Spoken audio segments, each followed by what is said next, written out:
What's up guys, I'm Ettore and today I'm going to show you how to remove labels from glass jars. So I'm a really big fan of reusing things, and glass jars have a lot of uses. You can use them for storing, but I like to use them to propagate plants near the window.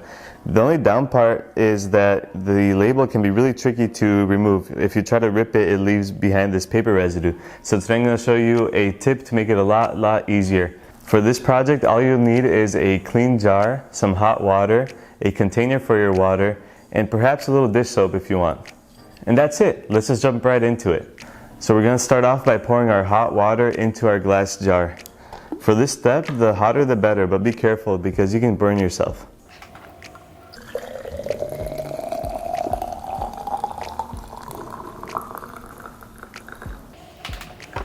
Now this is where I see a lot of people stop, but I believe that it is important to also place the jar in the container also full of hot water. That way you're heating up the label from the outside and the inside of the jar.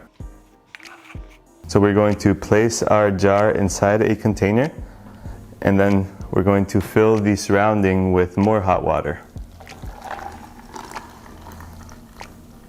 At this point I like to add a little bit of dishwashing soap. On the outside I feel like it can help with degreasing and getting the label off, but it's not required. The heat does a lot of the work.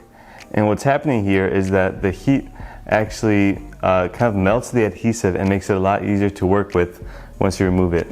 And we're done for now. We just let it sit for about 10 minutes, let the whole jar and label heat up, and then we'll come back and see how easy it is to remove afterwards.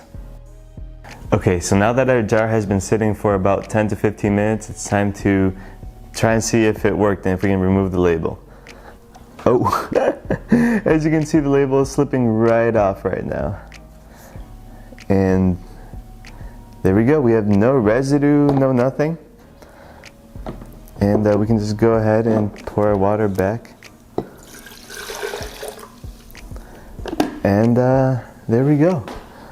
Our jar is clean and residue free. This was a particularly good one. Sometimes you have a little bit of adhesive left on the label after you remove it, but this worked out really well. If you do have some adhesive left, you can go back and try to remove it by doing it again, maybe adding it more warm water and trying to scrape it off. I've seen some people use baking soda too to remove the adhesive, but see, we have no sticky residue left on this jar. So worked out perfectly, and the label is fully intact. And you can actually feel that it's very slippery where the adhesive used to be. So this was a complete success. Not all labels are the same, not all jars are the same. Some of them are harder than others, but this one in particular came off super easy. The same thing can be done with glass bottles, wine bottles, beer bottles, anything like that. The heat really does a trick. The heat really, breaks down the adhesive and makes it, as you saw, slip right off. So that's it. So I went ahead and rinsed my jar off over the sink because it still had some slippery residue from the adhesive, and you can see now it is all clean and perfect.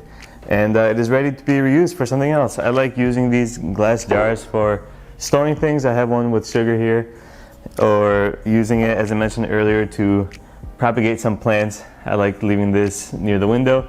I like using transparent ones for these because then you can see the roots actually start to come in. So I like using jars for propagating plants. So I went ahead and did this with a teriyaki sauce bottle as well, just because this is pretty satisfying to do. As you can see, the label just peels right off, and barely anything left. In this one you can see that we do have a little bit of adhesive there, and for this we can stick it back in, try to scrape it off with our nail or with some sort of little scraper. But there we go, this is pretty ready for use. And there you have it. If this video helped you out, please leave a like. If you have any questions, please leave a comment. I'll try to answer them all. And if you like this video, please consider sharing it with someone else. My goal with this is to have a couple less glass jars end up in landfills, and I would love to see a lot more reused. So that's it. Thank you guys for watching. See you later.